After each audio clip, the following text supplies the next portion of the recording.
And welcome back to another episode of Word with Ty Brownlow. I am your host, Ty Brownlow. And remember, no one is worthless. No story is worthless. And today, ladies and gentlemen, I have some very special guests on my show. Let me give you a couple of words about my guests. Challenges, solutions, advisory, togetherness. Ladies and gentlemen, all the way from Memphis, Tennessee, put your hands together for Tiffany and Terrell Monger. Hey. Hey, y'all, what's going on? Hey. Hey, man. How are you? Look, I am well. Look here. TNT, I like that. TNT. All right. So, look, we're going to get right into these questions. Now, I know you all are a married couple, correct? Mm-hmm. And you all help others power through life physically, to be fit, mentally clear, and healthy. Can you just tell, our viewers why is that so important? Well, the biggest thing that we found out, the mental part, that's definitely understandable. But one thing I credit my wife to is she kind of helped me to the importance of taking care of your health. You know what I mean? Okay. And so, usually when someone says, are you going to the gym? Are you working out? Mm-hmm. People think you're saying, what's wrong with me? What's wrong with the way I look? Well, it's not about how you look. It's about how healthy your heart is. Are you staying in shape? Are you doing the things you need to do to keep yourself healthy? So I really attribute to my wife because she's always been into fitness. And I've been the type of person who can eat whatever I want to and not gain a pound.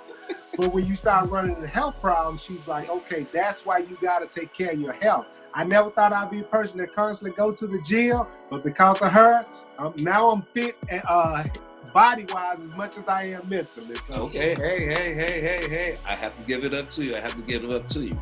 Now, let's just expand on that a little bit because of COVID, you have a lot of people who are out of work and they may not have the means as to go to a gym to work out or what have you. But how can they get motivated to, get out here and to get physically fit as well as mentally fit, to just to have the relationship sustain itself and go on? How can they do that, especially if the relationship's somewhat troubled, especially during these times? So how can they engage in pretty much in those things to help them overcome whatever challenges that they may have? I would like to say for me, all of that, number one, is mental. Mm-hmm. It's very mental. So that's going to take a renewed mind in some areas in your perspective because I know a lot of people do not get excited about exercise. Honestly, I don't. But for me, it's an outlet because especially with this COVID, it's very easy to get anxiety, overwhelmed, and depressed. So for me, it's like a form of therapy when I do it. But I really believe that it's the perspective that you have. And the perspective for me that I would tell anyone when I would train, my goal is to live. I can deal with the fact that if sickness and disease come upon me, I can deal with it better when I know versus me delivering myself to sickness and disease. So my goal is I want to live. What does that look like, Tiffany? I'm going to do my best on a level that's comfortable for me because I really want to enjoy life. And sometimes we get wrapped up in my weight, my body image. All of that will come together if you just say, I want to live. So I'm going to start somewhere and you'll find yourself having more energy. Your confidence starts to build up a little bit more. And now you're like, what, I'm kind of enjoying this thing. And so you'll find yourself going after a little bit more. And in regards to relationship challenges, that's my thing. My husband, honestly, if I was to become 400 pounds, he'd tell me I still love you. But I think you should. All the right curves. So but I would tell anyone, especially us women, because a lot of women struggle with that self-body image after a few babies and all that. Do it for you. Do it for your own confidence. My fitness, my working out has nothing to do with him. It is all about me. So I tell a woman, if you're doing it based on somebody else's validation, you can get lost in there. But I do this because I want to feel good. I want to do my best to look good. And again, I want to live. I want to be the best mother, the best spouse, the best friend. And the only way I can do that is to be my best healthy self. hear that. Okay, man. Look here. Y'all heard her say she wants to live. I want to be alive for herself, for the relationship, for anyone else, but mainly for herself. She wants to be alive. So, man, take care of yourself, no matter what's going on. And you never know. Like, in the end, working out together or just taking a walk together may, renew that love that once was, like, somewhat friend. Absolutely. I got you. Look, TNT, y'all. All right. So, you all have a YouTube series about relationships, right? Okay, tell us a little bit more about that, because we love those relationships, So, I have a question for you all. So there are these so-called successful relationships. I don't want to name any names, but like entanglements, things of that nature. But what's your views on, relationships and things of that, those so-called successful relationships and these young relationships, as well, that are ending in domestic violence, with like Megan Thee Stallion, her situation with her, I guess ex-boyfriend now, where she was like, assaulted. So what are your views on how to help these people, or just your views, period, on these types of relationships? Well, from experience, just a little background with us. We met each other, we loved each other, we were excited, we were happy, and then we almost got divorced. we were separated 2 years, and we were one court date away from divorce. But in that moment, we learned some things. And to be honest, we're happier now, we're friends now, we're more in love than we ever been. But the reason that TNT is so significant is each one of us had a different background, how we grew up, what we thought love was, what we thought marriage was. So now you have these two worlds that may be perfect in your own head coming together, and they're not perfect together. So basically, God had to blow up our individual worlds so we can create a new one. And that's what TNT come from. It's the world we created for ourselves. So anybody that's judging their relationship based on something that looks right on TV, or it looks like somebody else being happy, you're messed up before you even start, because they may be smiling in front of the camera, but they could have cussed each other out getting out the car, coming into the building. You know what I mean? So so what we had to do, we had to create a dictionary that was just for us. We couldn't use Webster's dictionary. We couldn't use anything else. We had to, what do words mean to us? What do situations mean to us? And understand that throughout our relationship, we're going to be constantly updating our dictionary so we can use the right words and attitude towards each other.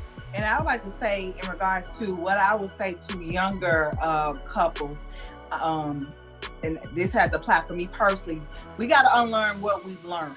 We've watched some things and picked up some things that we thought were okay and acceptable, but it's not. It doesn't agree with our heart. When our heart get broken. And I would just tell any person to set some boundaries for yourself. And if something is not feeling right, if if it's doing more damage to your confidence and all that, be okay with being by yourself. That's a hard thing with being by yourself. It's boring. You got, you don't have no action going on. Sometimes it can make you feel like, am I confident? Am I beautiful? And do anybody want me? It'll weigh on your mind. But at the end of the day, while you're waiting, work on you. I'm pretty sure there's so many things about yourself. If you just sit down and be a student and be open to be a student, you'll learn so much about yourself in the process of waiting, and you won't tolerate struggle relationships. And because I used to be one of those young ladies when I was a teenager to say, well, I'll tolerate this man's stuff. At least I know what his junk is versus this new junk with somebody else. That's horrible language. Right. What made me think that's okay to accept the mess and junk from an individual? That means something was broken inside of me. You know what I mean? So I just had to get to the point before I even met my husband. You gotta be okay, Tiffany, with being by yourself. Mm-hmm. And that's scary sometimes because, and I think that's what some people, and say what you mean. You got some women that are scared to really say what they really are desiring. Because who's for you, they'll either receive that or reject it. At least you'll know which way they're going. Right. But you'll have some like, I'm scared I'll run them off. Well, I don't want to waste my time. You run off anyway. So go ahead and let's just say, hey, you know, I'm in a place where I'm ready to just focus, and you know, I'm ready to build and just be honest. Be free to be honest without being aggressive, if I can say that. Oh no, you can say it. Hey, well, you know what? I just feel that's key because, especially with me, you know, I work with youth and I see youth in these, I don't even know what to call them, you know, like they are called relationships, but I don't even think they have an inkling of what a relationship truly is and how a relationship really works. Not even like from a business standpoint, let alone a like intimate one or what have you. So I think what you said is very key. And man, back to what she said. She want to live, y'all. Live. Okay. All right. So my next question to you all is, you know, pretty much staying within your YouTube series. You know, you all have had some challenges in your own marriage. Okay. So how have some of your own challenges helped others? Well, one of the things is you can't take everything so serious. It's a phrase we heard in the Bible. The Bible says, do not take every word serious when someone curses you, because you know you yourself have cursed others. So we have to look at each other as if they have the best intentions. Because when you start to take things personal and start internalizing, you find yourself holding grudges. Now you're dealing with something somebody said rather than dealing with that individual. And they probably didn't even mean it the way that they said it. And so, like my wife said earlier, you gotta communicate and you gotta be honest with each other. If you look at it right now, most relationships fail because people got tired of faking. Most of the time, when they finally got tired of trying to impress each other and trying to find a new restaurant and trying to they got tired of faking and said, let me go start over with somebody else that liked my jokes. Let me go start over with somebody else that hadn't seen all the restaurants. When all of that is gone, are you friends is the most important thing. And the greatest lessons we learned through everything we went through is we learn to be friends. When we don't know what restaurant to go to, we're friends. When I ain't gonna say when she burned the food, because she know when I burn the food, we friends. So if the bills are behind, we're friends. If you're not friends first, all it takes is for one thing to go wrong and you're too embarrassed or you're too prideful to be who you need to be to make the relationship work. And this is the big thing. That's when we do marriage coaching, and I promise you, my husband helped me discover this before we separated. He asked me, what is your happy, Tiffany?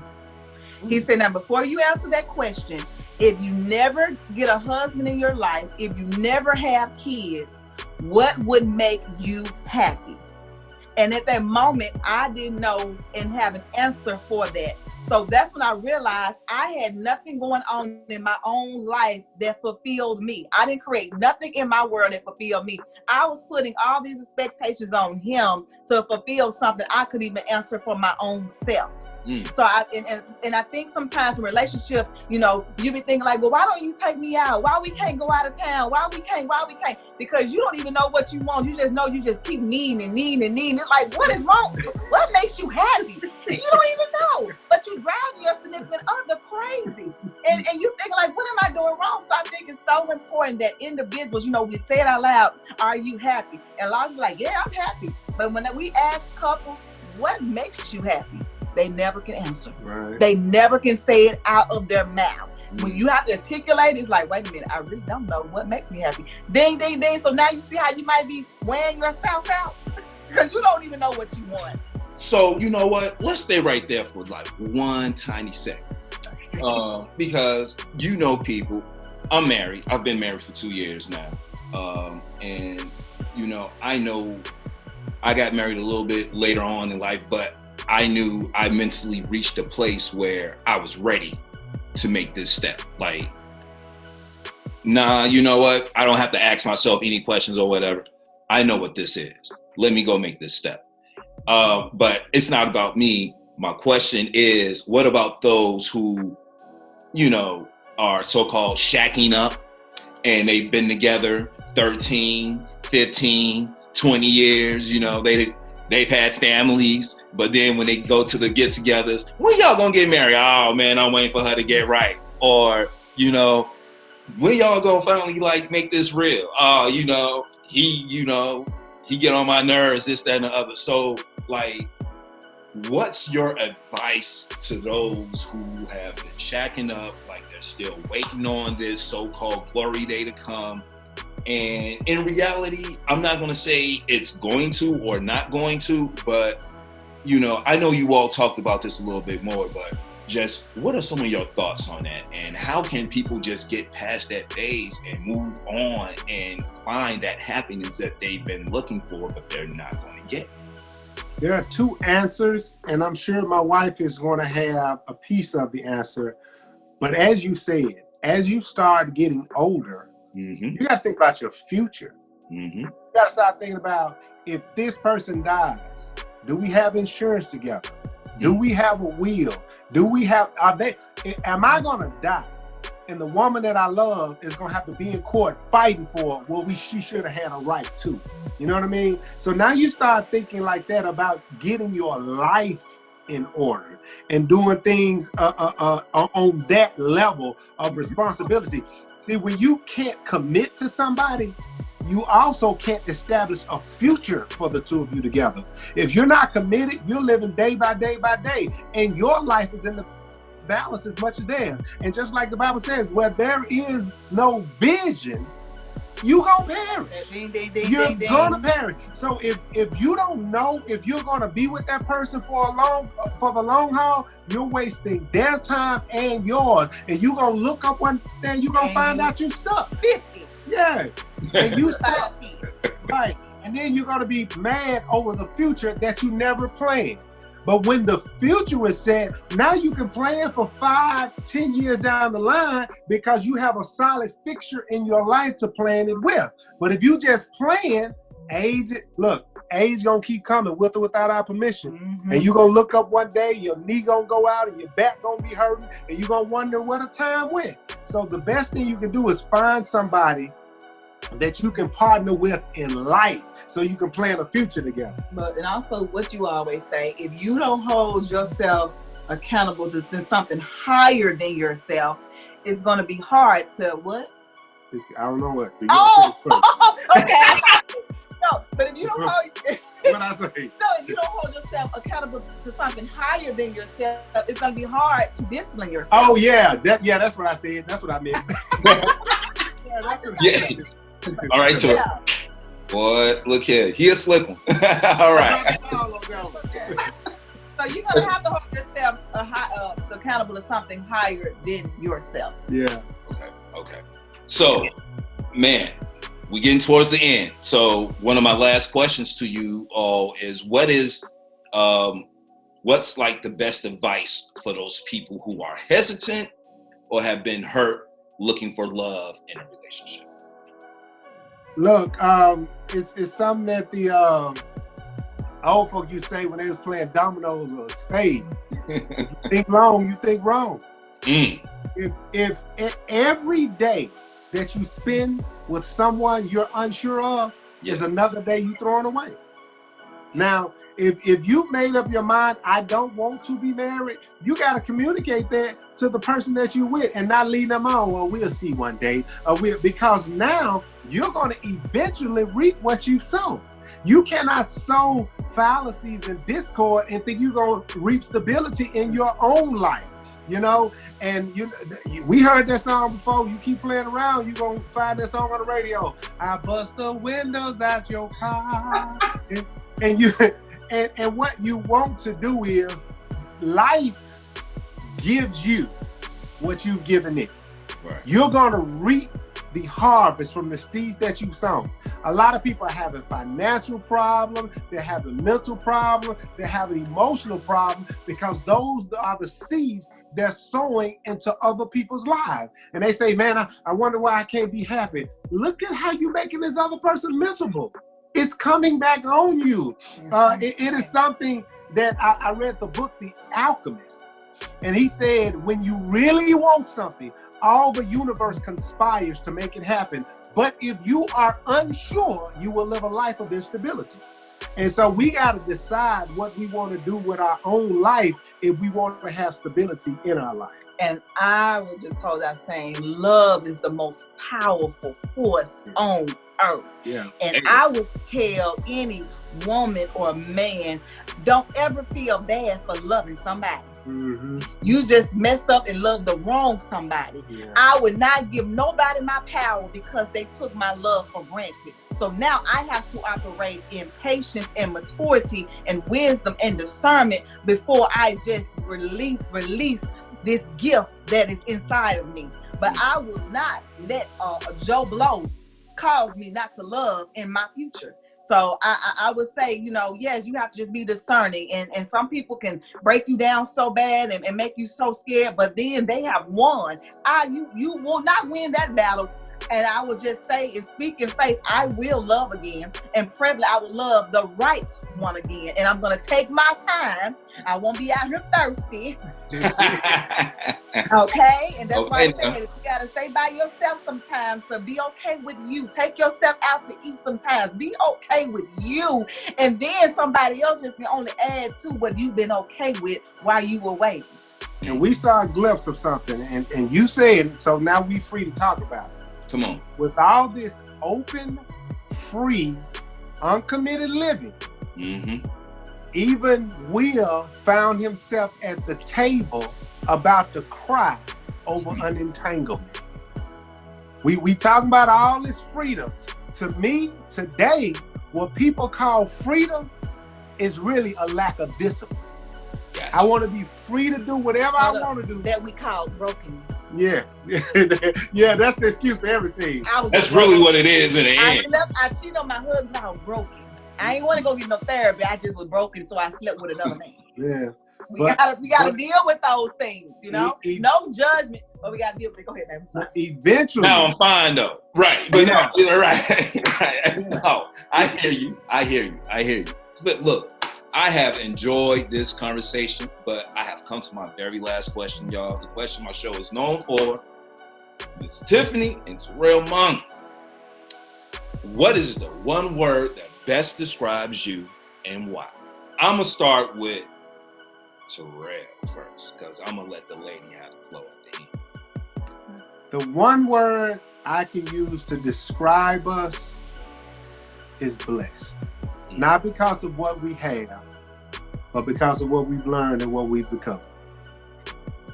Tiffany, come on. You get mad. Bring us home now. You got to bring us home. One word, because I can talk. I'm going to say we are authentic. There you go. Come on. We are authentic. We are who we are. We're not ashamed of what we've been through. And it's really been I say this, we didn't take a loss. We learned a lesson. So that's the L that was accomplished out of what he and I went through. So now we are authentically free to be, and hopefully we can bless other couples to be authentically free in their relationships. Look here, I love it. I have enjoyed this interview. I have thoroughly enjoyed this interview. We enjoyed it as well. Well, look here, seriously, if people want to get in contact with you all, how can people get in contact with you? Well, for that specific reason, on tntworld.org, we have a form. A form that you can fill out, whether it's just to communicate with us, to set up coaching sessions as far as relationships or whatever it is, it's on the website, tntworld.org. Okay, all right. Well, ladies and gentlemen, once again, this has been Word with Ty Brownlow. I'm your host, Ty Brownlow, and remember, no one is worthless, no story is worthless, and you can find me on Facebook and Instagram and YouTube at Word with Ty Brownlow.